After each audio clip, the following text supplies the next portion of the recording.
Bonjour à tous! Aujourd'hui, nous allons apprendre à reconnaître un nouveau graphème. Nous allons apprendre à le reconnaître d'abord avec les yeux, puis avec les oreilles. Ce nouveau graphème, le voici. Je te le présente ici en écriture capitale d'imprimerie et en écriture script.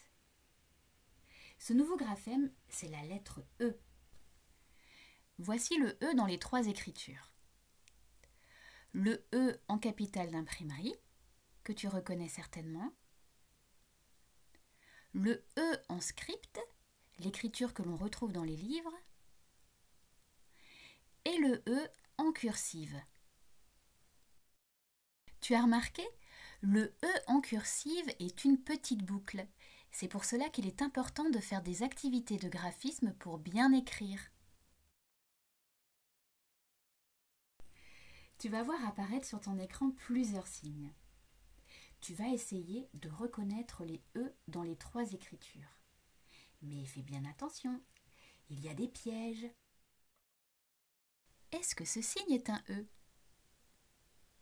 Oui, ce signe est un E, c'est la lettre E. Alors imagine que l'on place un œil à gauche et qu'on le déplace dans le sens de la lecture. L'œil va rencontrer en tout premier la grande barre verticale, puis les trois petites barres horizontales. Cette lettre est la lettre E en capitale d'imprimerie. Est-ce que cette lettre est un E? Et non, c'est la lettre F en capitale d'imprimerie. Elle ressemble beaucoup au E, mais elle n'a que deux barres horizontales. Continuons à jouer. Désormais, lorsque tu verras apparaître un signe ou une lettre à l'écran, tu diras oui si c'est un E et tu diras non si ce n'en est pas un.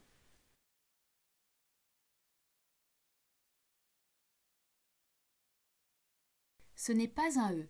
Il est écrit à l'envers. On voit les trois petites barres horizontales en premier.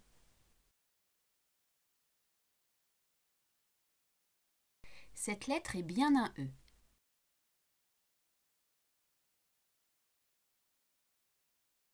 Cette lettre n'est pas un E. C'est le A en script.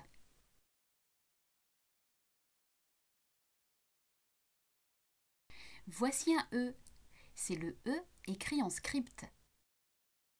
Je te rappelle que tu ne dois jamais écrire le E de cette façon.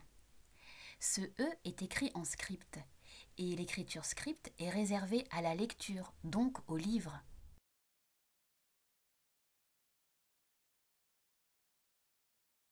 Ah non, ceci n'est pas un E. Tu as raison.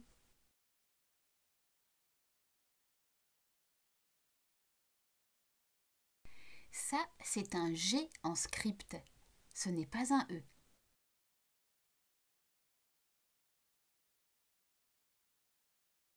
Oui, c'est un E.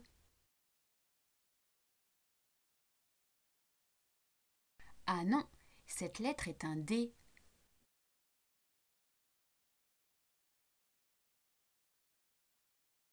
Oui, tu as raison, c'est le E en attaché ou en cursive.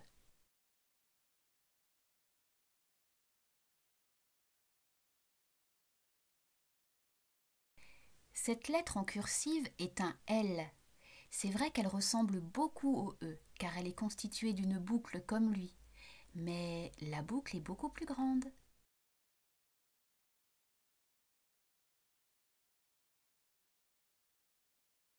Tu as raison, ce n'est pas un E, c'est le B en cursive.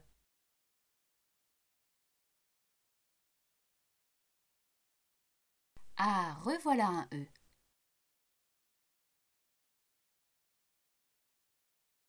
Ah mais oui, c'est un E également, même s'il y a un accent au-dessus. Ce E s'appelle E accent aigu. Nous l'apprendrons la prochaine fois. Et voilà, tu sais désormais reconnaître la lettre E et ne pas tomber dans les pièges. Je vais t'expliquer maintenant comment chante la lettre E. Alors sache que la lettre E peut chanter de plusieurs façons. Mais aujourd'hui, je vais t'apprendre que la lettre E peut chanter E comme dans cheval. E. On entend la lettre E chanter E dans le mot renard. Renard. On entend aussi la lettre E dans chemin. Chemin. Ou dans biberon. Biberon. Et maintenant, tu vas bien t'entraîner à entendre les E dans les mots en faisant les petits jeux proposés dans le plan de travail. Mais avant, n'oublie pas de regarder la petite vidéo qui se trouve là. Qu'est-ce que je pourrais dire maintenant? Au revoir!